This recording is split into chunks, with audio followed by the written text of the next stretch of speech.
కావచ్చు, లేకపోతే అభ్యుదయ భావజాలం కావచ్చు, ఇవన్నీ మాట్లాడుతున్న క్రమంలో అరే ఇటువంటి నాయకుడు కదా మనకు కావాల్సిందే అని చెప్పేసి అనుకున్న సందర్భం, అంటే మదిలో పులకరించిపోయిన సందర్భం. ఆ రోజు నేను పీడిఎస్ విద్యార్థి సంఘంలో ఉన్నప్పటికీ కూడా కొంత అంటే అభ్యుదయంగా మాట్లాడుతున్నాడు కాబట్టి అరే మంచి నాయకుడు వచ్చిందని చెప్పేసి అని అనుకున్నా.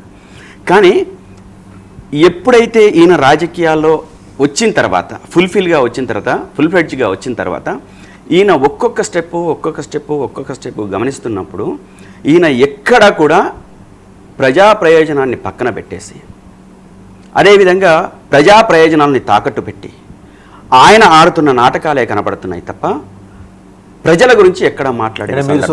ఆయన ఒక్కడే నాటకాలు ఆడుతున్నాడు. మేము శుద్ధపూసలం ఖచ్చితంగా. నేను ఇంకా మీ దగ్గరికి రాలేదు, వస్తున్నాగండి. మేమేమంటున్నామంటే మేము శుద్ధపూసలము, ఖచ్చితంగా మేము శుద్ధపూసలమే. మేము ఖచ్చితంగా తెలంగాణ ప్రాంత ప్రయోజనాన్ని కాపాడే దాంట్లో మేము శుద్ధపూసలమే. అదేవిధంగా ఈ తెలంగాణ ప్రాంతాన్ని అవమానపరిచిన పవన్ కళ్యాణ్ ఈ గడ్డ మీద అడుగు ఎట్లా పెడతాడని నేను అడుగుతున్నా. నేను ఈ తెలంగాణ రాష్ట్రం ఏర్పడ్డ 11 రోజుల పాటు నేను అన్నం తినకుండా ఉన్నాను అని చెప్పేసి అన్న పవన్ కళ్యాణ్కు ఏ కారణం చేత ఇక్కడ అడుగు పెట్టడానికి అవకాశం ఉందని చెప్పేసి నేను అడుగుతున్నా. అదేవిధంగా ఈ తెలంగాణ ప్రాంతం ప్రజల దిష్టి తగిలి కోనసీమ కొబ్బరి చెట్లు ఎండిపోయినాయి అని చెప్పేసి మాట్లాడిన పవన్ కళ్యాణ్కు ఏం అర్హత ఉందని చెప్పేసి ఈ తెలంగాణ ప్రాంతంలో తిరగడానికి వస్తున్నాడు అని చెప్పేసి మాట్లాడుతున్నా. వస్తావా పవన్ కళ్యాణ్? మేమంటున్నాం నీ దిక్కు దివాణం లేకుండా చేస్తాం. నిన్ను ఒక్కసారికే నువ్వు వరంగల్లో బహిరంగ సభ పెట్టినప్పుడే కేసీఆర్ గారిని తిట్టినప్పుడే ఆ రోజే రాబిడ్డాన్ని సంగతి చూసుకుంటా తునకలైపోతావు అని చెప్పేసి అన్న నుంచి నీ నోరు మూతపడ్డది. మళ్ళీ ఈ రోజు నోరు లేస్తుంది. ఎవరి అండదండలు చూసుకొని నోరు లేస్తుందో మాకు బాగా తెలుసు. నీ బీజేపీని, నిన్ను, నీ కూటమిని కడిగి సముద్రం అవతల పడేస్తాం. మీరు ఏమనుకుంటున్నారో, మీరు మమ్మల్ని తక్కువ అంచనేస్తున్నారు, బీఆర్ఎస్ వాళ్ళని లేకపోతే తెలంగాణ ప్రజల్ని. తెలంగాణ ప్రజలు దేన్నైనా సహిస్తారు కానీ తెలంగాణ ప్రజల ఆత్మగౌరవం మీద, తెలంగాణ ఆత్మాభిమానం మీద, తెలంగాణ ప్రజల్ని అవమానపరిచే విధంగా ఎవరు మాట్లాడినా పార్టీలకు అతీతంగా ఇక్కడ ఏకమైపోతారు. పవన్ కళ్యాణ్ ఒక్క నిమిషం సార్, వాసుదేవన్ గారు ఒక్క నిమిషం నిన్న మాట్లాడు, నన్ను డిస్టర్బ్ చేయొద్దు. ఈ తెలంగాణ ప్రాంతానికి వచ్చి నీ అయ్య జాగిరా అంటావా? నీ అయ్య జాగిరా పవన్ కళ్యాణ్? నీ అయ్య జాగిర్ ఏదైనా ఉంటే ఆంధ్రాలో ఉంది, ఇక్కడ లేదు. మా అయ్య జాగిర్, మా అయ్యల జాగిరు, 4 కోట్ల తెలంగాణ ప్రజల అయ్యల జాగిరు తెలంగాణ. నువ్వెవడివి ఈ తెలంగాణ ప్రాంతానికి వచ్చి మాట్లాడడానికి? ఈ తెలంగాణ ప్రాంతంలో నువ్వు ఒక్క క్షణం ఉండడానికి వీల్లేదు. డిప్యూటీ సీఎం గా ఉన్నావు, బుద్ధి లేదు పవన్ కళ్యాణ్ నీకు కొంచెమైనా? నువ్వు ఈ రోజు తెలంగాణలో మాట్లాడడానికి తిరగడానికి బుద్ధుందా? సిగ్గు, శరం, లజ్జ, మానం, మర్యాద ఉందా పవన్ కళ్యాణ్? ఒరే నీకు దమ్ముంటే, నువ్వు దమ్ముంటే పవన్ కళ్యాణ్ నీకు దమ్ముంటే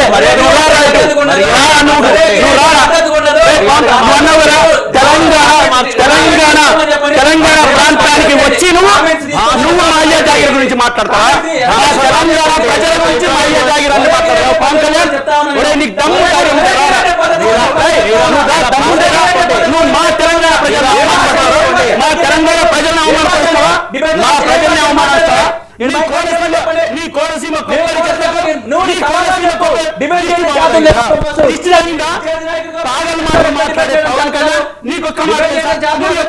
మాట్లాడుతూ దయచేసి మైక్ కట్ చేయండి ప్లీజ్. ఏ ప్రాంతంలో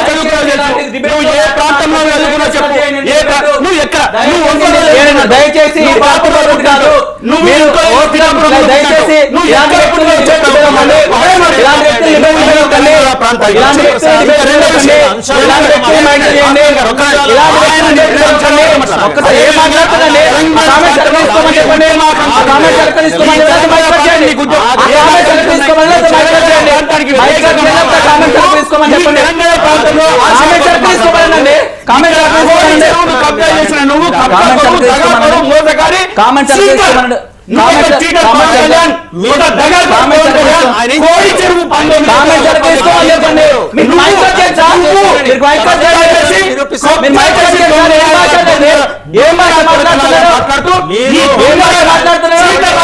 మాట్లాడుతున్నావు నువ్వు ఈ రోజు తెలంగాణ ప్రాంతానికి వచ్చి నువ్వు ఇష్టం వచ్చినట్టు మాట్లాడతావా?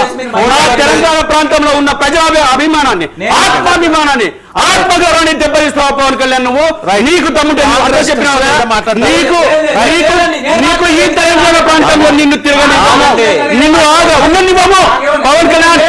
నువ్వు మాట్లాడే ప్రతి మాట ఇక్కడ మైండ్ లో ఇక్కడ మైండ్ లో కూర్చున్నాను పవన్ కళ్యాణ్. నువ్వు ఏమనుకుంటున్నావు? ఈ తెలంగాణ ప్రాంతంలో మాట్లాడతావా? నువ్వు తెలంగాణ ప్రాంతాన్ని నువ్వు అవమానపడతావా?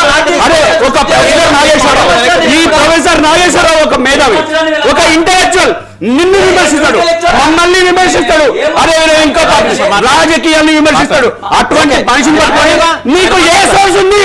నువ్వు తెలంగాణ ప్రాంతంలో నీకు ఏ సోర్స్ ఉందని చెప్పేసి 30,000 నువ్వు మిస్ అయిందని చెప్పి నువ్వు చెప్పు. నువ్వు ఎంతమంది మిస్ అయిందని చెప్పినావు కదా, నువ్వు చెప్పినావు కదా 30,000 మంది మిస్ అయింది కదా. మిస్ అయిన ఎక్కడ ఏ సోర్స్ తో మాట్లాడినావు చెప్పు. ఆగండి, ఏ సోర్స్ తో మాట్లాడే చెప్పు. అరే అంతేకాదు నువ్వు ఒక దొంగవి. అదే వేరే ఎన్నికల్లో ఈవీఎంలను ట్యాంపరింగ్ చేసి తెలంగాణ ప్రాంతంలో ట్యాంపరింగ్ చేయడానికి ఆంధ్ర ప్రాంతంలో నువ్వు ప్రజలకు జవాబారిగా ఉన్నావా పవన్ కళ్యాణ్? చెప్పు. పవన్ కళ్యాణ్ జవాబారిగా రాత్రి 11 గంటల నుంచి ఉదయం 2 గంటల దాకా ఎవరు ఓట్లు వేసినో చెప్పు దమ్ముంటే. నువ్వు ఏ అధికారంతో వచ్చినావు? నువ్వు ఇక్కడ ట్యాంపరింగ్ చేయడానికి, బీజేపీతో కొమ్ము కాయడానికి, బీజేపీతో అంటగట్టడానికి ఈ రోజు తెలంగాణ చూస్తాం. నిన్ను వదిలిపెట్టే ప్రసక్తే లేదు. నిన్ను తెలంగాణలో తిరిగి డిబేటా సార్? స్పీచ్ డిబేటా? Okay right. నేను కూడా అదే ఉస్మానియా విశ్వవిద్యాలయంలో చదువుకున్నా. ఈ సిగ్గు అది ఇది డిబేటా స్పీచా? ఏంటంటే డిబేటా స్పీచా? ఇది డిబేటా స్పీచ్? నాకు అర్థం కాదు. అరే ఏంటి సార్ ఇది? నేను మాట్లాడాలి ప్లీజ్. అరే నేను మీరు అడిగిన క్వశ్చన్ అన్నిటికీ ఆన్సర్ చెప్తా. నేను మాట్లాడతా. Okay right right right okay right yes నేను ఉస్మానియా యూనివర్సిటీ విద్యార్థులకు చెప్పిన ఇదే రామకృష్ణని మన తెలంగాణ ప్రాంత ఆకాంక్షలు నెరవేర్చిన రామకృష్ణని మీరు నిలవేయండి, వదిలిపెట్టద్దు. సంగతి చూడండి. Okay okay right right right right అయిపోయిందా? రైట్ పవన్ కళ్యాణ్ తరిమి కొట్టండి, రామకృష్ణ తరిమి కొట్టండి. నీ సంగతి చూస్తా అని చెప్పేసి మాట్లాడుతున్నాడు కదా పవన్ కళ్యాణ్. ఈ ప్రాంతంలో నువ్వు అడుగు పెట్టడానికి వీలేదు. నీ సంగతి నువ్వు ఏమనుకుంటున్నావు? నిన్ను వదిలిపెట్టే ప్రసక్తే లేదు. ఈ తెలంగాణ ప్రాంతంలో మమ్మల్ని బెదిరిస్తావా? మా ప్రాంతానికి వచ్చి మమ్మల్ని ఇబ్బంది పెడతావా? మా ప్రాంతానికి వచ్చి మా చెరువుని ఆక్రమిస్తావా? మా ప్రాంతానికి వచ్చి మా భూమిని ఆక్రమిస్తావా? మా ప్రాంతానికి వచ్చి మా ప్రజలను అవమానిస్తావా? నీ సంగతి తెలుస్తావు. నువ్వేమనుకుంటున్నావు? నిన్ను గుండు కొట్టించి పంపుతాం. గతంలో నిన్ను గుండు కొట్టించి రోడ్డు మీద ఏం మాట్లాడుతాడండి? నిన్ను గుండు కొట్టించడానికి మర్చిపోయినావా? గుండు కొట్టిస్తావా? కాకండి. ఇప్పుడు అరే దగ్గర నుంచి తురే దగ్గర నుంచి ఇప్పుడు నేను మాట్లాడి నేను మాట్లాడగలను. ఇప్పుడు నేను మాట్లాడగలను. నేను చదువుకున్న వ్యక్తిని ఉస్మానియా విశ్వవిద్యాలయంలో. నేను ఆ మాట్లాడలేను మా జనసేన సంస్కృతి వల్ల. నేను మాట్లాడగలను, లేకపోతే నేను ఇంకో విధంగా చేయగలను. కానీ నేను ఆయన ప్రశ్నకే సమాధానం చెప్తాను. ఎందుకంటే ఆయన ఎంతైనా రెచ్చగొట్టిన నన్ను. అరే అన్నే పవన్ కళ్యాణ్ ఇంకోటనే ఆ రెచ్చగొట్టే విధానం అది కాదు, ఆ ద్వేషాలు పెంచే విధానం కాదు. సరే ఆయన ఏదో స్పీచ్ ఇచ్చిండు, సరే ఓకే అన్న, సరే అన్న ఇచ్చిండు మంచిది. నేను ఒకటే అడుగుతున్నా, తెలంగాణ ఆత్మగౌరవాన్ని, తెలంగాణ ఆత్మాభిమానాన్ని అమ్మింది మీరు. మరి బీఆర్ఎస్ అని పార్టీ ఎందుకు మార్చుకున్నాడు? భారతీయ రాష్ట్ర సమితి అని పార్టీ మార్చుకుని ఆంధ్రప్రదేశ్ అధ్యక్షుని కూడా ప్రకటించారు కదండి. మహారాష్ట్ర వెళ్ళి సభలు పెట్టారు కదండి. రోజా గారి ఇంటికి వెళ్ళి మేము రాయలసీమకి సస్యశ్యామలం చేస్తారు. ఒక సస్యశ్యామలం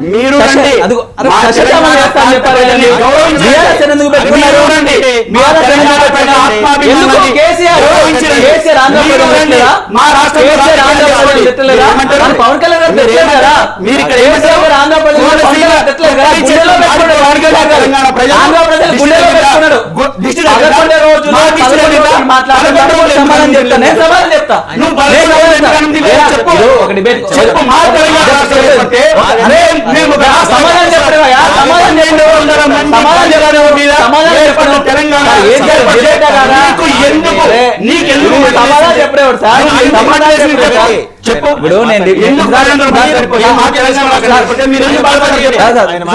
సార్ నేను డిబేట్కి వచ్చేటప్పుడు నేను పవన్ కళ్యాణ్ గారు ప్రెస్ మీట్ అక్కడే ఉన్నా. డిబేట్కి వచ్చేటప్పుడు పొన్న ప్రభాకర్ గారు ఏం మాట్లాడారు మిగతా మాట్లాడి చూసుకొచ్చిన. బ్రదర్ బీఆర్ఎస్ అధికార ప్రతినిధి కూడా పవన్ కళ్యాణ్ గారు ఏం మాట్లాడారో మొత్తం చూసుకుని రావాలి డిబేట్కి. ఆయన చెప్పి నేను గత సార్లు చెబుతున్నా, వీళ్ళు అడగాలి 2004 నుంచి 2014 వరకు కాంగ్రెస్ 10 సంవత్సరాల నుండి 2004లో మేనిఫెస్టోలో పెడితే 10 సంవత్సరాలు 1200 మంది బలిదానాలు తీసుకుని 3 నెలల ఎలక్షన్స్ ఉన్నాయనగా రాజకీయ కుట్రకోణంలో విభజించిన విధానం వల్ల తెలుగు రాష్ట్రాల ప్రజల మధ్య విద్వేషాలు సృష్టించే విభజించిన విధానం వల్ల పవన్ కళ్యాణ్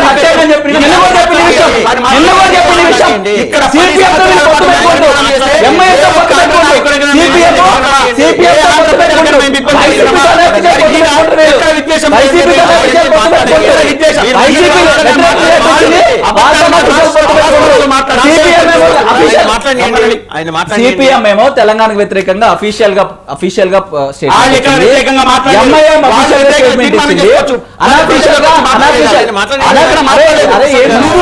మళ్ళీ అసలు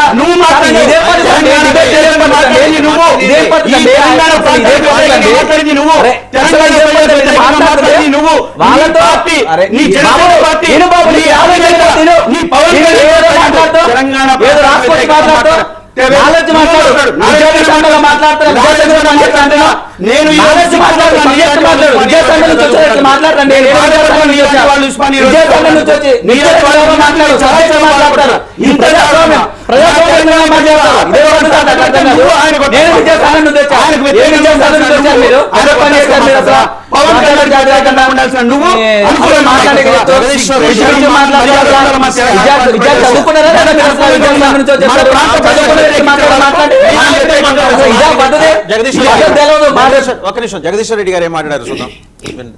వీళ్ళ నాయకుడు జగదీశ్వర్ రెడ్డి గారు ఏం మాట్లాడారు చూద్దాం. పవన్ మాటలు ఇంకా ఇమ్మెచ్యూర్గానే ఉంటున్నాయి. లేని దాంట్లో గాల్లో శూన్యంలో ఏదో ఊహించుకొని ఏదో మాట్లాడేసేసి ఆయనను ఎవరో ఏదో అన్నాడు అని చెప్పి ఎవరో ఏదో మాట్లాడితే అనామకులు ఎవరి గురించి మాట్లాడుతున్నాడో చెప్పాలి. ఆయన మొత్తం తెలంగాణ ప్రజలకు వ్యతిరేకంగా మాట్లాడినట్టు మాట్లాడి ఈ తెలివి తక్కువ మాటలు మాట్లాడడం మంచిది కాదు. సినిమా డైలాగులు మాట్లాడి ఇష్టం వచ్చినట్టు పాకిస్తాన్ పోతాం, నిజంగానే పాకిస్తాన్లో ఉండవలసిన మనిషి ఉన్నట్టున్నాడు. ఆ మాటలు అర్థం లేకుండా నీ గురించి ఎవరు మాట్లాడితే వాని గురించి మాట్లాడు. తెలంగాణ ప్రజలు మీకు బోవ పెట్టిండ్రు, తెలంగాణ ప్రజలే మిమ్మల్ని జాదిండ్రు. ఇవాళ మీ పెరుగుదలలో మీ ఎదుగుదలలో ప్రతి ఇంచు తెలంగాణ ప్రజల దయ, తెలంగాణ ప్రజల దాక్షిణ్యం. మీరు దాన్ని వదిలిపెట్టి ఎవరో ఏదో అన్నాడని చెప్పి అసలు ఇవన్నీ చూస్తే మనకు అనిపిస్తుంది వీళ్ళిద్దరూ మ్యాచ్ ఫిక్సింగ్తో ప్రజల్ని మోసం చేస్తున్నారు. ఏమండి కృష్ణతేజ్ గారు, మీకేమైనా అర్థమైందా జగదీశ్వర్ రెడ్డి గారి శ్లోకానికి తాత్పర్యం ఏమైనా చెప్పగలరా? నాకు ఈ అర్థం కాదు కదా, నిజంగా హాస్యాస్పదం అనిపిస్తుంది. ఎందుకంటే వాళ్ళదే కామెంట్ చేశారు కదా, ఇంకా హాస్యాస్పదం ఎందుకు అనిపిస్తుంది? మీరు అదే చెప్పారు, అప్పుడు హాస్యాస్పదంగా అనిపించింది, ఇప్పుడు అదే హాస్యాస్పదంగా అనిపిస్తుంది. మాట్లాడండి, వాళ్ళు చెప్పినప్పుడు హాస్యాస్పదం, మీరు చెప్పిన హాస్యాస్పదమే. రామకృష్ణ గారు మళ్ళీ వస్తా కదా, టైం ఉంది ఇంకా, వస్తాం. ఆయన మాట్లాడండి.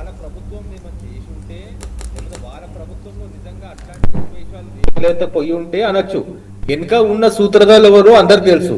ఆయన ఏం మాట్లాడుతున్నారు, ఒక్క మాట అందరూ ఒప్పుకోవాల్సింది ఏంటంటే పాలెస్టైన్, పాకిస్తాన్ అలాంటి రాష్ట్రాల దేశాలతో పవన్ కళ్యాణ్ గారు పోల్చడం డెఫినెట్లీ ఆయన రాజకీయ పరిజ్ఞానానికి వదిలేద్దాం, మనం కమెంట్ చేయొద్దు. కానీ డెఫినెట్లీ బీఆర్ఎస్ పార్టీ డెఫినెట్లీ మన రాష్ట్రాన్ని అప్రకృతిలో ఎమర్జెన్సీ ప్రకటించింది బీఆర్ఎస్ పార్టీ. నిజంగా వాళ్ళ మంత్రులే ఆన్ రికార్డ్ వచ్చి మాట్లాడిన సందర్భాలు కూడా ఉన్నాయి. వాళ్ళ ముఖ్యమంత్రి ప్రగతి భవన్లో పోవాలంటే నిజంగా పక్కన మీ అన్న దేశాలకు పోవడం అని ఈజీ, కానీ అక్కడ పోవడం చాలా కష్టం అని చెప్పి మరి ఆ రోజు ఎవరు ఎందుకు మాట్లాడలేదు? ఎందుకు చెప్తున్నానంటే ఇవాళ పవన్ కళ్యాణ్ గారు రావడం ఓకే జరిగింది, ఆయన మాట్లాడడం వెల్కమ్ చేద్దాం, ఆయన మళ్ళీ పార్టీని చేసే విస్తరించడం ఇంకా వెల్కమ్ చేద్దాం ప్రజాస్వామ్యంలో. కానీ మా ముఖ్యమంత్రి గారు నిన్న ఒక మాట అన్నారు, ప్రముఖ పేపర్లు అన్నింటిలో వచ్చినాయి.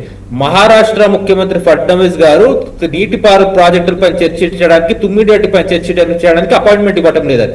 పవన్ కళ్యాణ్ గారు అవునన్న కాదన్న నిన్న ప్రెస్ మీట్ లో బాగా ఆలోచిస్తే తెలంగాణ బీజేపీ తరఫున లీడ్ తీసుకుని మాట్లాడినట్టు ఓపెన్ అందరికీ అర్థమవుతుంది. ఎస్ వి వెల్కమ్, ఓ మాట్లాడుకోనండి.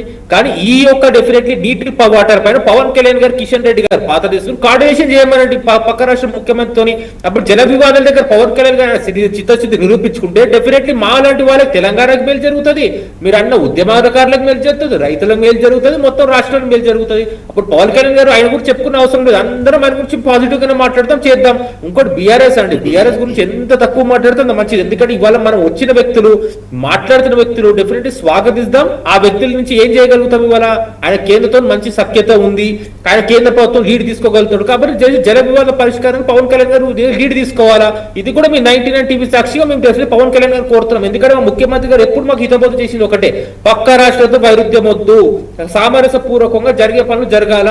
ఇంకోటి లాస్ట్ అండ్ ఒక్కటే మాట అండి, జాతీయవాదం గురించి పవన్ కళ్యాణ్ గారు మాట్లాడినప్పుడే తెలంగాణలో బీజేపీ చచ్చిపోయినట్టు అర్థం.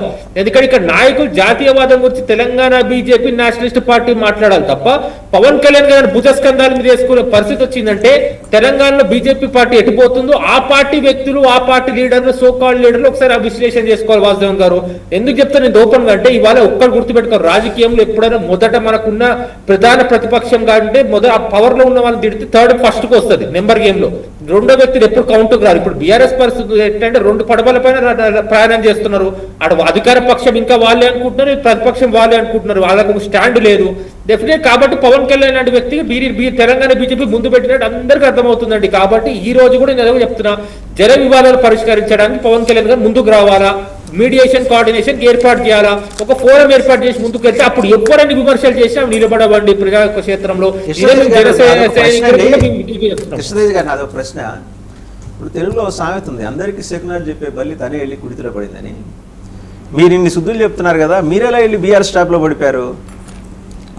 ఇప్పుడు మనము బీఆర్ఎస్ ట్రాప్ లో పడ్డారు, ఇందాక మీరు మాట్లాడుతుండగా వింటున్నాము. బీఆర్ఎస్ ట్రాప్ లో మనం పడ్డాను కాదు, బీఆర్ఎస్ ఉందా అంటారంటే మీరే ప్రాక్టికల్ గా మాట్లాడండి. పవన్ కళ్యాణ్ గారు డిఫరెంట్లీ ఆయన వ్యవస్థను ఎందుకు మాట్లాడు, ఉప ముఖ్యమంత్రి ఆంధ్రప్రదేశ్ రాష్ట్రానికి. ఇప్పుడు పవన్ కళ్యాణ్ గారి దగ్గర మనం ఏదన్నా సరే ఆయన వ్యవస్థ, ఆయన లా అండ్ ఆర్డర్, ఆయన చరిష్మా, ఆయన డిఫరెంట్ పక్క రాష్ట్రంతో మనం మెయింటైన్ చేసిన సఖ్యతని మెయింటైన్ చేయాలి. కాబట్టి కదా పవన్ కళ్యాణ్ గారి పైన ఏ ఒక చిన్న సంఘటన జరగకుండా మేము కాపాడుకోవడం ముందుకెళ్లాలనుకుంటాం. దానికి అనుకూలంగా మా వ్యవహార శైలి కూడా ఉంది. ఎక్కడ కూడా చూడండి అండి, ఒఫీషియల్ గా మేము పవన్ కళ్యాణ్ గారిని ఈ రోజు దాకా కూడా మేము విమర్శించబోము కూడా. ఆయన వస్తున్నాడు రానివ్వండి, ఆయన పర్సనల్ పొలిటికల్ ఎక్స్పాన్షన్ ఉంటుంది, అంబిషన్ ఉంటుంది, ఉండనివ్వండి. కానీ ఒక్కటే నేను చెప్తాను, ఒక రాష్ట్రం గురించి మాట్లాడుతున్నప్పుడు మన రాష్ట్రంలో ఏం జరుగుతుంది కూడా పవన్ కళ్యాణ్ గారు ఆలోచించుకోవాలి. ఆ రాష్ట్రంలో నిరుద్యోగత గురించి, ఆ రాష్ట్రంలో రైతుల గురించి ఒకసారి విమర్శ, ఆత్మవిమర్శ చేసుకుని పక్కన పవన్ కళ్యాణ్ వెల్కమ్ చేస్తున్నారా? తెలంగాణ ప్రజల ఆత్మగౌరవాన్ని దెబ్బతీసిన పవన్ కళ్యాణ్ మీరు వెల్కమ్ చేస్తారా? ఆత్మగౌరవం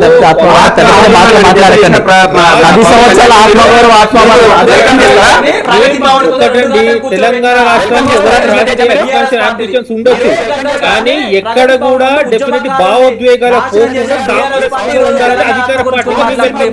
ఆంధ్ర కాంట్రాక్టర్లు తీసుకొచ్చి లక్షల కోట్ల దోపిడీ చేపించిన బీఆర్ఎస్ పార్టీ తెలంగాణ ఆత్మగౌరవం గురించి ఆత్మగౌరవం నుంచి మాట్లాడుతుంది.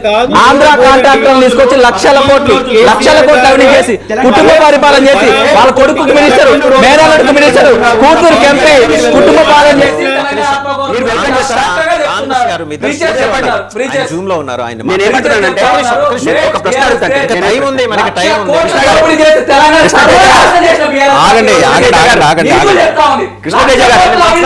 ఆయన మాట్లాడే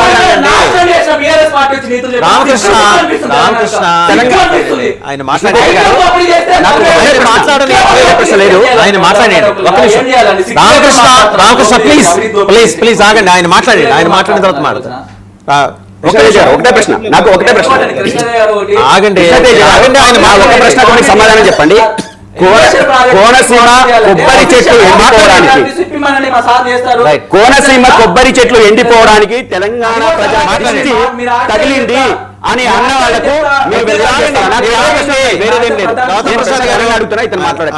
నేనేమంటున్నానంటే రెండే ప్రశ్నలు ఉన్నాయి సార్. నేనేం అడగ కృష్ణతేజ గారు, కోనసీమ కొబ్బరి చెట్టు ఎండిపోవడానికి తెలంగాణ ప్రజల దిష్టి తగిలింది అనేది ఒకటి. రెండోది 11 తెలంగాణ రాష్ట్రం ఏర్పడితే 11 రోజులు నేను అన్నం తినలేదు అని చెప్పేసి మాట్లాడిన 2 విషయాలు ఉన్నాయి కదా.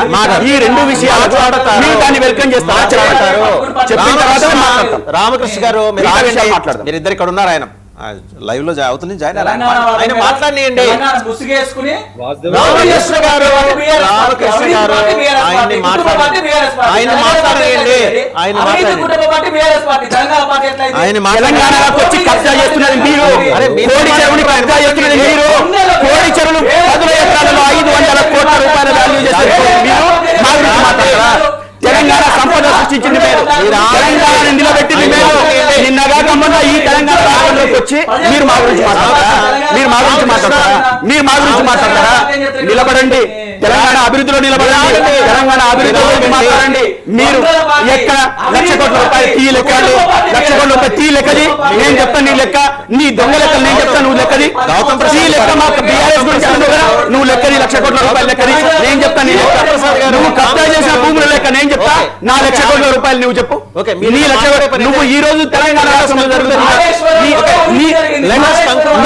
నువ్వు ఎత్తి తీయి అంటున్నారు. నేను లెక్క చెప్తా, నీకు నేను లెక్క చెప్తా, నువ్వు లెక్కల్ది నువ్వు లెక్కల్ది నేను చెప్తా. ఏం చెప్తా? కాళేశ్వరం కాళేశ్వరం నీ దొంగ కోడి చెరువు దొంగ కబ్జాలు నువ్వు దొంగ లెక్కల్ది, నువ్వు కోడి చెరువు లెక్కల్ది, కోడి చెరువు లెక్కల్ది, కాళేశ్వరం లెక్కది. అదే అంటున్నాను, అంటున్నాను. కోడి చెరువు లెక్క నేను తీసుకోను, మీరు లెక్క. ఈ కోడి చెరువు 107, 105, 106, 106, 107, 109 వాళ్ళని మాట్లాడిస్తారు. మీరు ఆగండి. మీరు ఇదే పని అయితే నేను కృష్ణతేజ నేను ఆగాను. కృష్ణతేజ ఆయన మాట్లాడతారు. మీరు ఆగండి, మీరు మాట్లాడతారు. నేను ఒకటండి నాకు ఇక్కడ ఎందుకంటే వాయిస్ మాకు రావటంలో 2 విషయాలు నేను చెప్పదలుచుకున్నాను. ఒకటి, ఇందాక బీఆర్ఎస్ వాళ్ళు మనకు లేవనెత్తిన ప్రశ్న ఏంటిది, కోనసీమ కొబ్బరి చెట్లు ఇంకా క్యాబ్ డ్రైవర్ల గురించి 11 రోజులు నిరాదీక్ష. ఈ రోజు ఈ డిబేట్ లో మొట్టమొదట దాన్ని ఖండించడం జరిగింది. Point number 1 settled. Point number 2 ఇక్కడికి వచ్చేసి ఏంటిదంటే డెఫినెట్లీ ఇవాళ పవన్ కళ్యాణ్ గారి గురించి ఇంత ఉవ్వెత్తున చర్చ జరుగుతుంది. మేము జల వివాదాలు అన్నాం, మాట్లాడినాం, సో ఇవన్నాం, ఓకే. కానీ ఇవాళ జన సైనికులకి కూడా ఒకటే విజ్ఞప్తి చేస్తున్నాం, మేము పవన్ కళ్యాణ్ గారు డెఫినెట్లీ ఇక్కడికి వస్తున్నారు, కానీ డెఫినెట్లీ ఆ రాష్ట్రంలో డెఫినెట్లీ పరిస్థితి కూడా పవన్ కళ్యాణ్ గారు ఒకసారి అనలైజ్ చేసుకుని వేరే చేసుకుని మాట్లాడితే మంచిది. ఎందుకంటే ఈ రాష్ట్రం మీద తప్పెత్తే ముందు ఆయన ఉన్న రాష్ట్రంలో ఏం పరిస్థితులు ఉన్నాయో డెఫినెట్లీ ఆయన వేరే చేసుకుని మాట్లాడితే మేము స్వాగతిస్తాం. మేము ఎక్కడ కూడా మేము ఒక్కటి ఎందుకు ఈ మాట చెప్తున్నామంటే, ఆ రోజు కేసీఆర్ గారు కూడా మీకు బాగా గుర్తుంటే మొన్న పోయిన పర్యాయంలో కూడా జనసేనకి సపోర్ట్ ఇచ్చారు. ఆయన దానికంటే ముందు కూడా మీరు ఒకసారి గమనిస్తే జనసేన అనే పార్టీ ఎప్పుడు కూడా బీఆర్ఎస్ సఖ్యతగా ఉంది. సరే, అది వేరే విషయం. వాళ్ళ పొలిటికల్ ఎక్స్పాన్షన్ అనేది ఈ టాపిక్ వచ్చిందే కేసీఆర్ గారు. తెలంగాణ వచ్చిన తర్వాత కాంగ్రెస్ తో ఎందుకు మీరు విలీనం కావటం అంటే, ఎస్ మాది బరాబర్ పొలిటికల్ పార్టీ మేము ఎక్స్పాండ్ చేస్తామన్నారు. తర్వాత టీఆర్ఎస్ పేరు బీఆర్ఎస్ మార్చినప్పుడుగా మరి బరాబర్ పొలిటికల్ పార్టీ జాతీయమా పోతామని చెప్పినారు. అట్లాంటి పార్టీలు ఇంకో వాళ్ళు అనే ముందు డెఫినెట్లీ వాళ్ళకి వాళ్ళు ఆత్మవిశ్వాసం చేసుకోవాలి. ఇదే నేను జగదీష్ రెడ్డి గారు కూడా చెప్పేది. ఒకళ్ళు అనేక దానికి ముందు మనం ఏం చేసాం ఆలోచించుకోవాలి. ఆయన మంత్రిగా ఉన్నప్పుడు ఆ పార్టీలో ఏం జరిగింది, ఇప్పుడు ఏం జరుగుతుంది కూడా ఆయన వేరే చేసుకోవాలా. జస్ట్ అటెన్షన్ డైవర్షన్ మాట్లాడాలనుకో చాలా మాట్లాడచ్చు. ఇవాళ తిట్టడమే ఒక పురాణం మెప్పుకుంటే వాసుదేవన్ గారు, గతంలో మీరు కూడా చాలా చూసిన 2023 రకం మనం ఏ రకంగా అపోజిషన్ ఉంటే ఎట్లా తిట్టుకున్నామో చేసినాం కూడా. అధికార పార్టీగా మేము ఎక్కడ కూడా గత ప్రభుత్వంలో వివరించదలుచుకోలే. మా సీఎం గా సూచించిన మార్గదర్శనం దిశానిర్దేశం చేసిన దానికి అనుకూలంగా మాట్లాడాను. కాబట్టి ఇదే ఫైనల్ గా ఒకటే కంక్లూడ్ చేయదలుచుకున్నానండి, డెఫినెట్లీ రండి, పోటీ చేయండి, కానీ తెలంగాణ సమాజానికి మీరు కేంద్రం తరపున సఖ్యత ఇస్తాను, కోఆర్డినేషన్ చేస్తాను, ఒక మెసేజ్ ఇవ్వండి. దాంట్లో ఫినిష్ సెటిల్ అయిపోతుంది. రైట్ అండి. మనం శేఖర్ రెడ్డి గారి దగ్గరికి వెళ్దాం. ఆయన దగ్గరికి వెళ్లే ముందు అద్దంకి దయాకర్ గారే మాట్లాడారు, ఒకసారి చూద్దాం. తర్వాత కనీసం మా ఇంట్లో ప్రెస్ మీట్కైనా అవకాశం ఇవ్వమని చెప్పి అడుగుతున్న పరిస్థితుల్లో ఆ ప్రెస్ మీట్కు అవకాశం ఇవ్వడము కుదరదు అని చెప్పడానికే ఈ సమావేశం, పత్రికా సమావేశం ఏర్పాటు చేసింది.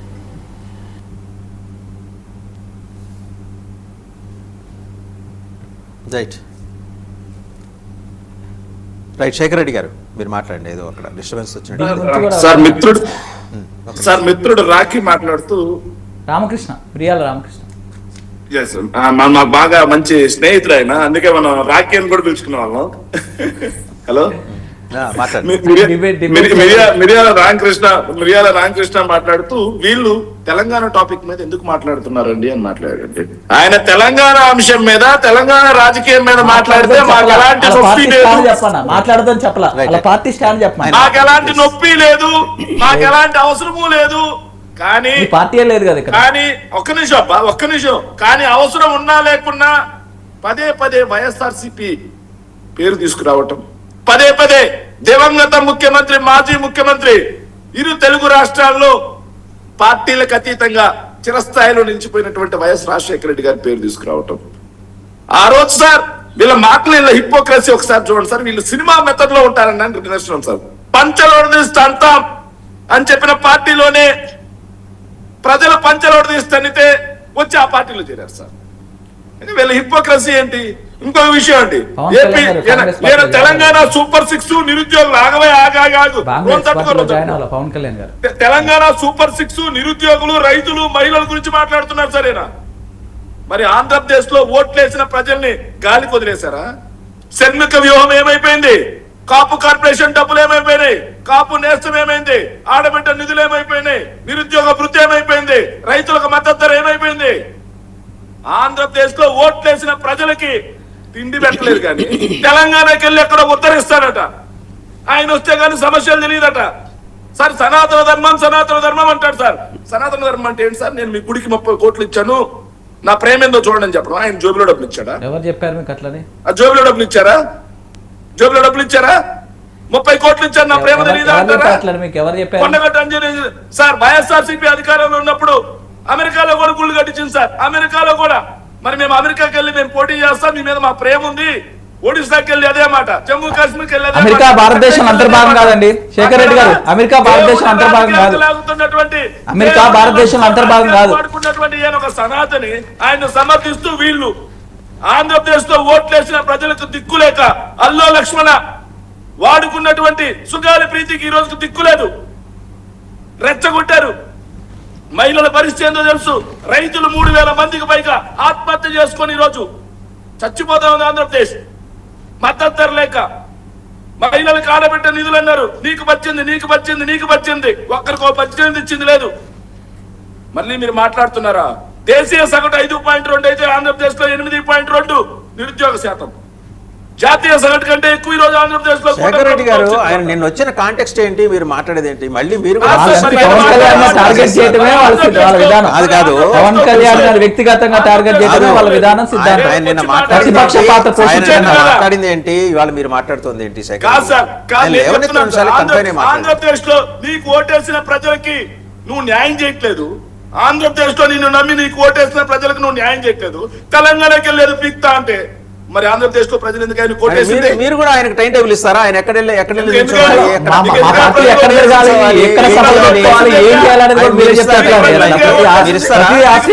మాట్లాడతారు? మీకు ప్రజలు ఎందుకు ఓట్లేసింది సార్? ఇదంతా కూడా ప్లాన్ బి సార్. నేను ఒక విషయం చెప్తా. ఆంధ్రప్రదేశ్ లో కులభావన తెచ్చుకోండి అని చెప్పి కులాలని, ప్రాంతాలని, మతాలని రెచ్చగొట్టి ఒకసారి డిప్యూటీ సీఎం అయ్యాడు సార్. ఇచ్చిన ఏ ఒక్క హామీ సరిగా నెరవేర్చకపోవడంతో ఆంధ్రప్రదేశ్ లో అన్ని వర్గాలు ఆయన మీద కోపంలో ఉన్నాయి. సో ఒకవైపు ఆ పక్క రాష్ట్రంలో టీవీకే విజయ్ సీఎం అవడంతో అసహనంతో ఉన్నాడు. ఆ సహనంలో భాగంగా ఇక్కడికి వచ్చి ఈయన ఏం లేదు సార్, దయచేసి జనసేన మిత్రులను కూడా నేను కోరుకుంటున్నాను సార్. ఈ స్కీమ్ ఎలా ఉందంటే సార్, సో ఆ సభ్యత్వాలు అని చెప్పేసి సభ్యత్వాలు చూపిస్తారు సార్. సభ్యత్వాలు చూపించిన తర్వాత కమిటీలు ఏముండవు సార్ ఆ పార్టీలో. ఈ రోజు రేపు అని చెప్పి నడుస్తా ఉంటుంది. చెల్లికి జరగాలి మళ్ళీ పెళ్లి అన్నట్టుగా జరుగుతూ ఉంటుంది. వాళ్ళందరినీ నాకు ఈ నోట్లున్నాయని చెప్పేసి గౌతమ్ ప్రసాద్ గారిని కానీ, కృష్ణతేజాని కానీ నేను వాళ్ళకి ఒక విజ్ఞప్తి చేస్తా ఉన్నా. అయ్యా, పవన్ కళ్యాణ్ గారు నిన్న సభ పెట్టడానికి వచ్చింది మీకు ఓపెన్ ఆఫర్ ఇవ్వడానికి. అయ్యా, ఆయనకున్న కొద్ది ఓట్లు మీకు తాకట్టు పెట్టడానికి వచ్చాడు. బహిరంగంగా వేలంపాట పాడేసుకోండి. చంద్రబాబు నాయుడు లాగా సంక్షేమంలో అవకాశాలను వెతుక్కోండి. ఆయనకున్న కొద్దిపాటి ఓట్లని పాపం వాళ్ళేమో జెండాలు ఊపుకుంటూ తిరిగేసి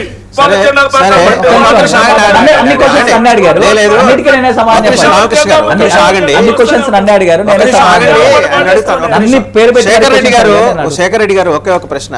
సరే, ఆయన ఏదో ప్లాన్ బి అన్నారు, అందుకోసం ఇక్కడికి వచ్చారు ఆంధ్రాని. మనం ఎక్కడికి వెళ్ళాం కదా, అసలు మనం దాటం కదా, కోట గోడలు దాటం. మరి మీ కోటకిను బయట జనాలకి మధ్య పెద్ద ఏదో సిమెంట్తో కట్టిన కోటరీ ఉంటుంది. ఆ కోటరీని ఎవడు ఛేదించి లోపలికి వెళ్ళలేడు. మీరు తలుచుకున్న వాళ్ళే లోపలికి వస్తారు. మీరు మారండి సార్ వాళ్ళకి చెప్పే ముందర. ఒక్క నిమిషం సార్, ఒక్క నిమిషం. నిన్న రైతులు ఎలా వచ్చారు సార్ లోపలికి? అదే చెప్తున్నా, ఐడెంటిఫై చేస్తారు. రైతులు ఎలా వచ్చారు సార్? పవన్ కళ్యాణ్ గారు ఒక్క నిమిషం సార్. ఎట్లా సార్ కోటరీలో వ్యక్తులు తీసుకొస్తే వచ్చారు. సరే వాళ్ళు అంటున్నారు కోటరీలో వ్యక్తులు వాళ్ళండి మా అంతర్గత పార్టీ వ్యవహారాల గురించి మాట్లాడుతున్నారు. వాళ్ళు అంటున్నారు గురువింద గింజ సామెత. నేను ఒక్క నిమిషం నేను చెప్తాను. శేఖర్ రెడ్డి గారు ఒక్క నిమిషం, మీరు క్వశ్చన్స్ అడిగారు ఆన్సర్ చెప్తా. శేఖర్ రెడ్డి గారు, శేఖర్ రెడ్డి గారు, శేఖర్ రెడ్డి గారు, కోట చెరువులో కబ్జా చేసి కోటకు శేఖర్ రెడ్డి గారు, శేఖర్ రెడ్డి గారు, మీరు అడిగిన ప్రతి ప్రశ్న సమాధానం చెప్తారు. మీరు అడిగిన ప్రతి ప్రశ్న సమాధానం చెప్తారు. సరే మీరేదో అడిగారట కదా, ఆయన సమాధానం చెప్తారు. శేఖర్ రెడ్డి గారు, ఆయన సమాధానం చెప్పే ముందు శామ్యూల్ ఏం మాట్లాడారో చూద్దాం ఒకసారి. ఒక నిమిషం, శామ్యూల్ గారు ఏం మాట్లాడారో చూసి మీ దగ్గరికి వస్తానండి. మా పొలంలో మేము పండే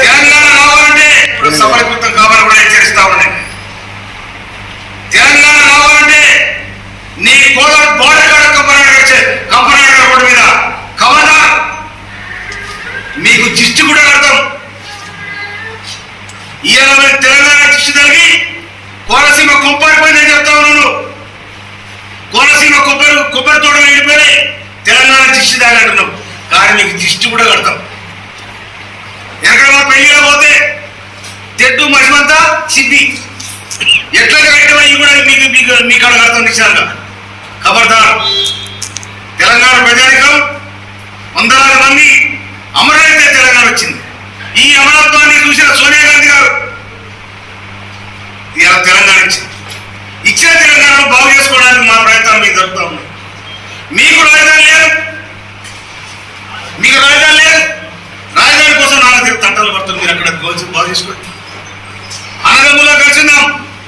కానీ మా ఇంట్లో మా పొయ్యిలో మీరు అడుగు పెడితే పొయ్యి కాలుద్దన్న సంగతి మర్చిపోతుంది. మా సిలిండర్ని నింపేయడానికి ప్రయత్నం చేస్తా ఉన్నారు. కానీ ఆ సిలిండర్ ద్వారా మేము వండుకొని తింటున్నాం. మాలో ఇబ్బంది పెట్టకండి. తెలంగాణ ప్రజలకు ఆత్మగౌరవంతో తెలంగాణలో ఎవడన్నా కాలిపోయి మారాలంటే కత్తులు కోరడం వాడికి తెలంగాణ. కానీ మా తెలంగాణ మేము సాధించుకున్న తృప్తి మాకున్నది. దాని వెనకాల సంపన్న జాతులు, సంపన్న పార్టీలు, మీ ఆంధ్రకున్న పార్టీలే 2009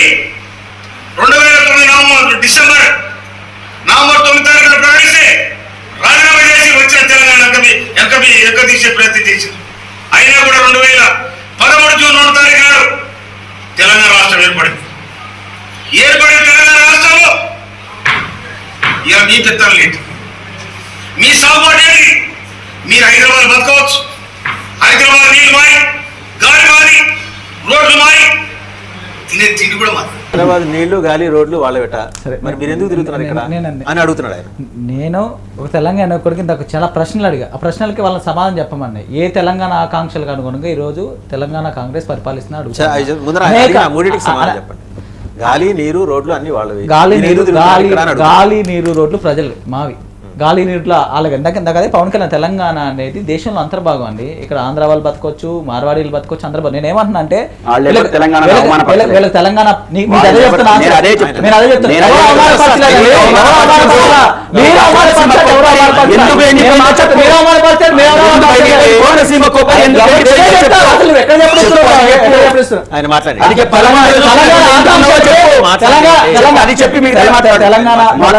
ఆంధ్ర పాలకులు వీళ్ళకి ఫ్రెండ్స్, బీఆర్ఎస్కి కాంగ్రెస్కి. ఆంధ్ర కాంట్రాక్టర్లో వీళ్ళకి ఫ్రెండ్స్. రోజా గారి ఇంటికి వెళ్తారు, కేసీఆర్ గారు. ఏది వైసీపీ, ఎవరైతే వైసీపీ తెలంగాణకు వ్యతిరేకంగా ఇచ్చిన వైసీపీ ఇళ్ళకి వెళ్తారు, వాళ్ళంతా ఫ్రెండ్స్. కానీ ఆంధ్ర ప్రజలు మాత్రం వీళ్ళకి పనికిరారు.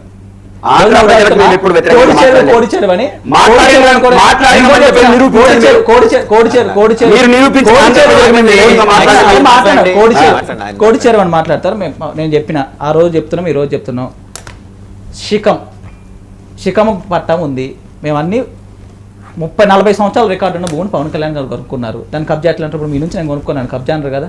30 సంవత్సరాల రికార్డు ఉంది. ఒకవేళ నిజంగా పవన్ కళ్యాణ్ కబ్జా చేస్తే నేను పవన్ కళ్యాణ్ గారు కూడా ఇదే స్టేట్మెంట్ ఇచ్చారు. ప్రభుత్వాన్ని చర్యలు తీసుకోమనండి, లేకపోతే నిజంగా పవన్ కళ్యాణ్ కబ్జా చేసి చెప్తే హ్యాండ్ ఓవర్ చేస్తే నేను తెలంగాణ ప్రభుత్వాన్ని రాసిస్తే చెప్పారు. 3 అధికార ప్రతినిధులు ఉన్నారు. పవన్ కళ్యాణ్ గారు ఎక్కడ దొరుకుతారని రంధ్రాన్వేషణ చేసే ముగ్గురు అధికార ప్రతినిధులు ఈ డిబేట్లో ఉన్నారు. వాళ్ళకి ఇదే నేను సవాల్ విసురుతున్నా, ప్రభుత్వం మీద ఒత్తిడి తీసుకురండి, అది పవన్ కళ్యాణ్ గారు చెరువు కబ్జా చేశారని తీసుకురండి, పవన్ కళ్యాణ్ గారి దగ్గర చెరువు లాక్కోండి. నేను ఇదే చెప్తా ఉన్నా కాంగ్రెస్ అధికార ప్రతినిధికి, మిగతా అధికార ప్రతినిధులకి. ఆర్డీఓ కంప్లైంట్ ఇవ్వండి, ఎంఆర్ఓ కంప్లైంట్ ఇవ్వండి, హైడ్రా కంప్లైంట్ ఇవ్వండి. ఇంకొకటి, తెలంగాణ పుట్టింది, జనసేన పార్టీ పుట్టింది తెలంగాణలో అండి. 2014లోనే తెలంగాణ ఇన్ఛార్జిని ప్రకటించారు. వైస్ ప్రెసిడెంట్ని ఆంధ్రాకి తెలంగాణకు సంబంధించిన వైస్ ప్రెసిడెంట్ ఇక్కడ ప్రకటించారు. మేము ఇక్కడ ఎమ్మెల్యే ఎలక్షన్స్లో పోటీ చేసినాం, ఎంపీటీసీలో పోటీ చేసినాం, జెడ్పీటీసీలో పోటీ చేసినాం, ఎంపీగా ఎలక్షన్లో పోటీ చేసినాం. ఈరోజు నాకు 4500 ఓట్లు వచ్చినాయి. ప్రజలు ఓట్లే లేదా? తెలంగాణ ప్రజలు కాదు నాకు ఓటేసింది. కూకట్పల్లిలో 40,000 ఓట్లు వచ్చినాయి. తెలంగాణకు ప్రజలు కాదా మాకు ఓట్లేసింది? హైదరాబాద్ ప్రజలు కాదా మాకు ఓట్లేసింది? వీలేరు అని చెప్పడానికి మా పాలసీ 2014లో డిసైడ్ చేసుకున్నాం. తెలంగాణ ఆంధ్రప్రదేశ్లో పార్టీ ఉంటుంది, తెలుగు ప్రజల కోసం పార్టీ ఉంటుందని మేము డిసైడ్ చేసుకున్నాం మా పాలసీ. వైసీపీ వాళ్ళు చెప్పడానికి ఎవరు? ఆయన అంతర్గత రాజకీయాల గురించి మాట్లాడతారు. మా పార్టీలో పదవులు ఇచ్చేది నీకెందుకయ్యా? నీ పార్టీ చూసుకో. సజ్జల రామకృష్ణారెడ్డి చుట్టూ కోటరీ ఉందని, జగన్ ఎవరినే గెలవరే అని మీ వాళ్ళే బయటకు వచ్చి మీ వాళ్ళే చెప్తా ఉన్నారు. మీ పార్టీ గురించి చూసుకో, మా పార్టీ గురించి నీకెందుకయ్యా? చెప్తా ఉన్నారు పరిపాలన గురించి. మీకు 11 సీట్లు ఇచ్చారు, రేపు పొద్దున మా పరిపాలన బాగుంటే మళ్ళీ అధికారానికి ఇస్తారు, లేకపోతే ప్రజలు మీలాగా కూర్చోబెడతారు. ఈ రోజు 75 సంవత్సరాలుగా కరెంట్ లేని, రోడ్లు లేని గ్రామాలకు పవన్ కళ్యాణ్ గారు వచ్చిన తర్వాతే రోడ్లు వేస్తున్నారు. ఈ రోజు పంచాయతీ, గ్రామ పంచాయతీ అభివృద్ధి ఎట్లా ఉందో చూడండి, పర్యావరణ శాఖ ఎట్లా ఉంది చూడండి, అటవీ శాఖ ఎట్లా ఉంది, శాస్త్రీయ సాంకేతిక శాఖ ఎట్లా ఉంది. మీరు సర్టిఫికేట్ ఇవ్వాల్సిన అవసరం పవన్ కళ్యాణ్ గారి పరిపాలనకి. మీరు సర్టిఫికేట్ ఇవ్వాల్సిన అవసరం, ప్రజలు సర్టిఫికేట్ ఇస్తారు. మీరు ప్రతిపక్ష పాత్ర పోషించండి, ఫస్ట్ ప్రతిపక్ష పాత్రను పోషించండి. మీ 40% ఓట్లు ఇచ్చారు. ఎవరైనా అధికార ప్రతినిధి, వైసీపీ అధికార ప్రతినిధులు వచ్చినప్పుడు నేను చూస్తా ఉంటా డిబేట్లు, వీళ్ళు పాలసీల మీద మాట్లాడు, ఏం మాట్లాడు? చంద్రబాబు నాయుడు తిట్టాలా, లోకేష్ తిట్టాలా, పవన్ కళ్యాణ్ తిట్టాలని తప్ప పాలసీల గురించి మాట్లాడు. సరే ఇవన్నీ పక్కన పెట్టేసి అడిగారు. నేను చెప్తా ఉన్నా, మొదటి నుంచి చెప్తా ఉంటే అదే క్వశ్చన్ పదే నేనేం చెప్పాలి?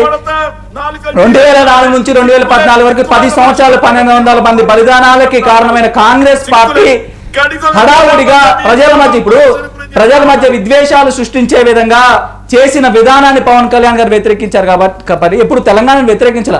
సామాజిక తెలంగాణ కావాలని ఉస్మానియా నడిపోటిన యువరాజ్యం అధినేతగా ఉన్నారు పవన్ కళ్యాణ్ గారు చెప్పారు.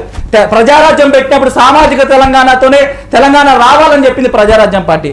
అంటే ఏంటి అర్థం? పవన్ కళ్యాణ్ 2009లోనే తెలంగాణకు అనుకూలంగా స్టేట్మెంట్ ఇచ్చిండు. 2009లోనే తెలంగాణకు అనుకూలంగా స్టేట్మెంట్ ఇచ్చిండు. ఆయన తెలంగాణలో ఉన్న స్వార్థ రాజకీయ, అవినీతి రాజకీయ నాయకుల గురించి ప్రశ్నిస్తారు తప్ప తెలంగాణ ప్రజలను ఎందుకు ప్రశ్నిస్తారండి? తెలంగాణ ప్రజలంటే ఇష్టం ఉంది కాబట్టి కరోనా టైంలో 2 కోట్ల రూపాయల సహాయ నిధికి కేసీఆర్ గారు ఇచ్చారు. జిహెచ్ఎంసీ వరదలు వచ్చినప్పుడు 2 కోట్ల రూపాయల సహాయ నిధి కిందకి ఇచ్చారు. మా లాంటి వాళ్ళందరికీ రాజకీయ అవకాశాలు కల్పిస్తారు. ఇక్కడ అన్న ఉన్నారు గౌతమ్ ప్రసాద్ గారు, దయచేసి నాలా బీఆర్ఎస్ లో టికెట్ తెచ్చుకోమనండి. ఏం తెలంగాణ వ్యక్తి, తెలంగాణలో విద్యార్థి నాయకుడిగా పనిచేసింది పాపం, నాలా ఒక టికెట్ తెచ్చుకోమని దయచేసి ప్లీజ్. పాపం బీఆర్ఎస్ కోసం వంత పాడుతుండ్రు. ఆ దొంగ పార్టీ, అక్రమార్జన పార్టీ, అవినీతి పార్టీ, తెలంగాణ వ్యతిరేక పార్టీ, కుటుంబ పార్టీ కోసం అన్నం అంత పాడుతా ఉన్నాడు. దయచేసి నాలా ఒక టికెట్ తెచ్చుకోమని. నేను తుమ్మల నాగేశ్వరరావు గారి మీద, పొవ్వాడ అజయ్ గారి మీద, జనసేన టికెట్ మీద విత్ బీజేపీ అలయన్స్ తో పోటీ చేసిన నాకు ఉస్మానియా విద్యార్థి నాయకుడు, ఉస్మానియా యూనివర్సిటీలో మాస్ కమ్యూనికేషన్ జర్నలిజం చేసిన, ఇప్పుడు అడ్వకేట్ గా ఉన్నా. దయచేసి తెచ్చుకోమనండి. ఒక తెలంగాణ ఆకాంక్షలతో పనిచేసే యువకుడికి సీట్ ఇచ్చిన, నేను పవన్ కళ్యాణ్ గారు అదే చెప్పారు, నేనేం సీఎం అవటానికో లేకపోతే రాజ్యాలు వెళ్ళటానికో రావట్లేదు, మాలాంటి యువకులకి రాజకీయ భవిష్యత్తు ఇవ్వడానికి. ఎందుకంటే కాంగ్రెస్ పార్టీ ఇవ్వదు మాకు, బీఆర్ఎస్ పార్టీ ఇవ్వదు, సిపిఎం ఇవ్వదు, సిపిఐ ఇవ్వదు, ఏ పార్టీ ఇవ్వదు ఇక్కడ మాకు రాజకీయ భవిష్యత్తు. ఈరోజు స్టాలిన్ అన్నని ఒక ఆయన ఉంటారండి మా ఉస్మానియా యూనివర్సిటీలో, పాపం ఎన్నో 20 సంవత్సరాలు స్టాలిన్ గారు మీకు తెలిసే ఉంటారు, 20 సంవత్సరాల నుంచి పాపం పనిచేస్తుంది. ఈ రోజు కూడా సిపిఐ ఆయనకు పెద్ద పొజిషన్ ఇవ్వదు. ఎందుకంటే ఇక్కడ ఉన్న పార్టీలు అందరూ వారసత్వ పార్టీలు రావాలి, వేరే వేరే కులాల నుంచి రావాలి, కానీ విద్య అలాంటి వాళ్ళకి ఎవరు? అలాంటప్పుడు పవన్ కళ్యాణ్ గారు ప్లాట్ఫామ్ ఇస్తున్నారండి. ఆయన ఏమో వచ్చి పరిపాలిస్తున్నారా? ఎవరు పరిపాలిస్తారు? మేరే కదండి. తెలంగాణ యువకులకు ఎమ్మెల్యే, నేను ఎమ్మెల్యే అయిన అనుకోండి, తెలంగాణ యువకులు ఎమ్మెల్యే అవ్వట్లేదా? అంటే ఎక్కడో పుట్టిన ఇటలీ పార్టీ వచ్చి మాత్రం ఇక్కడ పరిపాలించవచ్చు. ఎక్కడో పుట్టిన వీళ్ళు మాత్రం బీఆర్ఎస్ భారతీయ రాష్ట్రం మహారాష్ట్రలోకి మీటింగ్లు పెట్టవచ్చు. ఇక్కడ తెలంగాణ ప్రజల సొమ్ముతో సంపాదించిన అక్రమ సంపాదన తీసుకెళ్లి 50 కార్లు, 100 కార్లు, 500 కార్లు వేసుకొని మహారాష్ట్రలో మీటింగ్లు పెట్టచ్చు, మహారాష్ట్రలో బిల్డింగ్లు కట్టచ్చు, మహారాష్ట్రలో పార్టీ ఆఫీసులు కట్టచ్చు. ఏం ద్వంద్వనీతి అనేది? ఆంధ్రప్రదేశ్ ప్రజల ఆంధ్రప్రదేశ్ లో పార్టీ పెట్టచ్చు. పవన్ కళ్యాణ్ గారు పడతారు ఎందుకని? పవన్ కళ్యాణ్ ఏం తప్పు చేసి పడతారని అంటే పవన్ కళ్యాణ్ గారు క్రేజ్ ఉంది, పవన్ కళ్యాణ్ అంటే హైలైట్ అది. ఏదో కూడా మాట్లాడుతున్నారు స్పీచ్లు ఇచ్చుకుంటూ. మీరు హైలైట్ అవ్వాలనుకుంటే ఇట్లానే మాట్లాడాల్సిన అవసరం లేదు. మీరు డిబేట్ వచ్చి హైలైట్ ఇట్లానే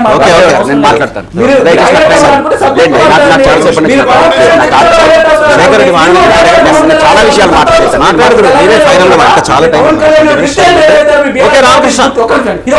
పవన్ కళ్యాణ్ గారు తిడితేనే మీ బీఆర్ఎస్ పార్టీ గుర్తిస్తుంది మిమ్మల్ని మంచి పొజిషన్ ఉంచుదంటే తిట్టండి. Right. పవన్ కళ్యాణ్ గారు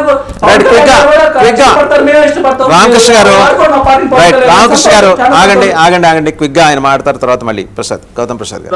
సార్ ఒక్క విషయం sir, sir. Vasudev so Ramakrishna ఎమ్మెల్యేగా పోటీ చేశామన్నారు, కార్పొరేటర్ గా పోటీ చేశామన్నారు, అందరూ పోటీ చేశామన్నారు. మరి ఎందుకు సార్ పవన్ కళ్యాణ్ గారు నిన్న వచ్చి మేము పోటీ చేస్తాం ఆయన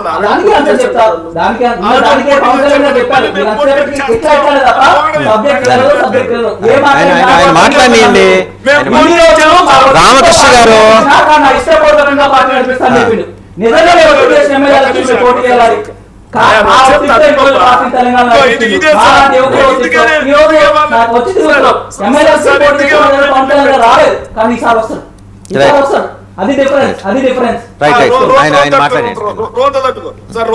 సార్ వరంగల్లోకి వచ్చి ప్రచారం చేసి కేసీఆర్ ని తాటదేస్తా అన్నది ఎవరు సార్?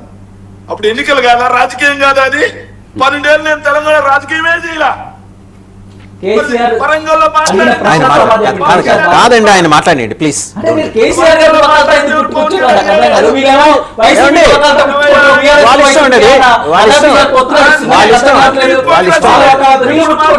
ఆయన మాట్లాడండి. రామకృష్ణ గారు ఆయన మాట్లాడండి, తర్వాత మళ్ళీ గౌతమ్ ప్రసాద్ మాట్లాడారు. సార్ రామకృష్ణ మాట్లాడిన సార్ కాంగా ఉన్నాం సార్. అన్ని హిపోక్రసీ. తెలంగాణలో వరంగల్లో కేసీఆర్ గారి గురించి రాజకీయ విమర్శలు చేసింది ఎవరు? పవన్ కళ్యాణ్. పవన్ కళ్యాణ్ గారి ఏ వీడియోనా?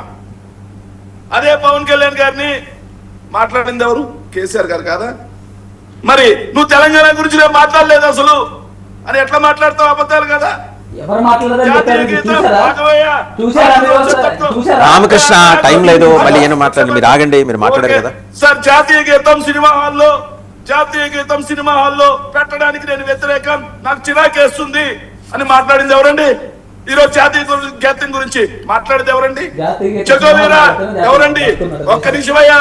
చెగోవీరా, పెరియారు, భగత్ సింగ్, లెఫ్టిజం గురించి మాట్లాడింది ఎవరండి? ఈ రోజు రైట్ అండి. శేఖర్ రెడ్డి గారు రైట్. గౌతమ్ ప్రసాద్ మాట్లాడతారు. ఓకే, సమయం అయిపోతుంది, టైం అయిపోతుంది. శేఖర్ రెడ్డి గారు, గౌతమ్ ప్రసాద్ మాట్లాడతారు. Kindly conclude sir. Gautam Prasad గారు. సార్, నేను చెప్తుంది ఏంటంటే ఈరోజు కాంగ్రెస్ పార్టీ ద్వంద్వ వైఖరి, అదేవిధంగా జనసేన దూకుడు వైఖరి, వీటన్నిటికీ పుట్టినిల్లు కూటమి. ఆంధ్రాలో ఉన్న కూటమి ఇక్కడ పెట్టడానికి, బీఆర్ఎస్ని దెబ్బతీయడానికి వీళ్ళు చాలా ప్రయత్నాలు చేయడానికి చాలా ముందుకు వస్తున్నారు. సరే, అది మాట్లాడుకుందాం.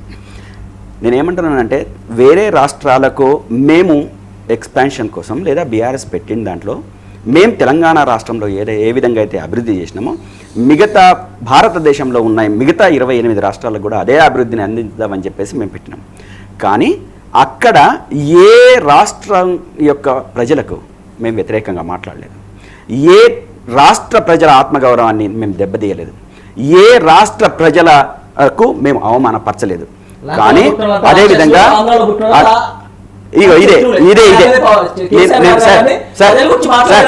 మీరు ఇది చేస్తే నేను వ్యతిరేకంగా టైం అయిపోతుంది.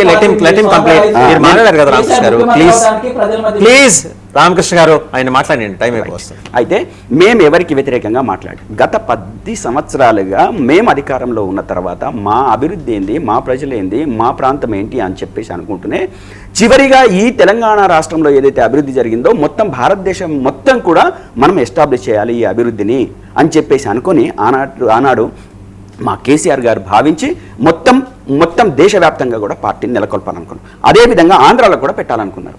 మేము ఆంధ్ర ప్రాంతంలోకి వెళ్ళి మేము ఆంధ్ర ప్రాంతంలో అంతకు ముందు మేము ఎక్కడా కూడా ఉద్యమ సమయంలో ఏదైతే మేము తెలంగాణ రాష్ట్రం కోసం మాట్లాడిన మాటలు ఏవైతే ఉన్నాయో మేము 10 ఏళ్ల కాలంలో ఎప్పుడు ఆంధ్ర ప్రజలకు మేము వ్యతిరేకంగా మాట్లాడలేదు. ఇప్పటికైనా మేము మాట్లాడము. మేము మాట్లాడేది ఆంధ్ర పెట్టుబడిదారులకు, అదేవిధంగా ఆంధ్ర మోసపు మాటలు మాట్లాడే వాళ్ళకు వ్యతిరేకంగా మేము మాట్లాడతాము. అదేవిధంగా ఇదే పవన్ కళ్యాణ్ గారు ఈ తెలంగాణ రాష్ట్రానికి ఒక దిష్టిబొమ్మగా చిత్రీకరించి 11 రోజులు మా తెలంగాణ రాష్ట్రం ఏర్పడితే తినకుండా ఉంది. అదేవిధంగా వేరే విధంగా మమ్మల్ని అవమానపరిచి ఈ రోజు తెలంగాణ రాష్ట్రానికి వచ్చి మేము రామకృష్ణ గారికి మాట్లాడదాం, లేకపోతే నేను తనని మాట్లాడలేదు. నేను అంతకంటే చాలా విషయాలు ఉన్నాయి మాట్లాడడానికి. నేను మీ దాంట్లో నేను ఇంటర్ఫియర్ కాలేదు, మీరు నా దాంట్లో ఇంటర్ఫియర్ అయ్యారు, మీరు నా దాంట్లో ఇంటర్ఫియర్ అయ్యారు. అదేవిధంగా నేను చాలా విషయాలు నేను మాట్లాడుతున్నది ఏంటంటే మా తెలంగాణ ప్రాంతానికి వచ్చి నేను ఇందాక చెప్తాను, ప్రతి పార్టీలో ఉన్న వాళ్ళం మేమందరం పార్టీలుగా ఉన్నాం, కానీ మా తెలంగాణ ప్రజల ఆత్మగౌరవాన్ని దెబ్బతీసే విధంగా ఉంటే మేము ఏకమవుతాము.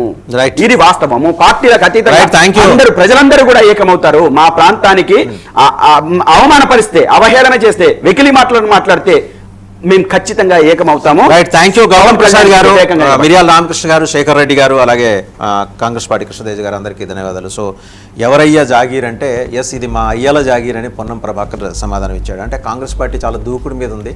కాంగ్రెస్ పార్టీకి వెనకాల కాంగ్రెస్ పార్టీ వేసిన ట్రాప్లో బీఆర్ఎస్ పడిందనే అబ్జర్వేషన్ కూడా మరి ఢిల్లీ వేదికగా ఉన్న నేషనల్ మీడియా నుంచి వస్తుంది. బట్ బీఆర్ఎస్ అభియోగం ఏంటంటే ఆంధ్రప్రదేశ్లో ఉన్న కూటమి ప్రయోగాన్ని ఇక్కడ కూడా తీసుకొచ్చే క్రమంలో పవన్ కళ్యాణ్ భుజం మించి బీజేపీ తుపాకీ పేలుస్తుంది అనేది వాళ్ళ అభియోగం, వాళ్ళ అబ్జర్వేషను, వాళ్ళ ఆరోపణ. సో ఎనీహౌ పవన్ కళ్యాణ్ మాట్లాడిన దాంట్లో తప్పేం లేదు. భారతదేశంలో తెలంగాణ లేదా అని అడిగారు ఆయన. రాహుల్ గాంధీ, ప్రియాంక గాంధీ వయనాడులో పోటీ చేసి గెలవచ్చు, ఇందిరాగాంధీ గారు మెదక్ నుంచి కంటెస్ట్ చేయొచ్చు, తెలంగాణకి చెందిన శివశంకర్ గారు తెనాలి నుంచి వచ్చి ఎంపీగా గెలవచ్చు, కేంద్ర మంత్రి కావచ్చు. పవన్ కళ్యాణ్ ఇక్కడ వచ్చి పార్టీ పెట్టుకుని లేకపోతే పార్టీ కార్యక్రమాలు నడుపుకొని కంటెస్ట్ చేస్తే మీకు వచ్చిన నొప్పేంటి? ఆయన చాలా సహేతుకమైన ప్రశ్న అడిగారు. పాసం యాదగిరి గారిని కూడా కడిగేశారు. ఆయన ఎవరిని వదలలా నిన్న. మొత్తం అందరి లెక్క గట్టుకొని వచ్చాడు, లెక్క తేల్చేసి వెళ్ళాడు. ఎనీహౌ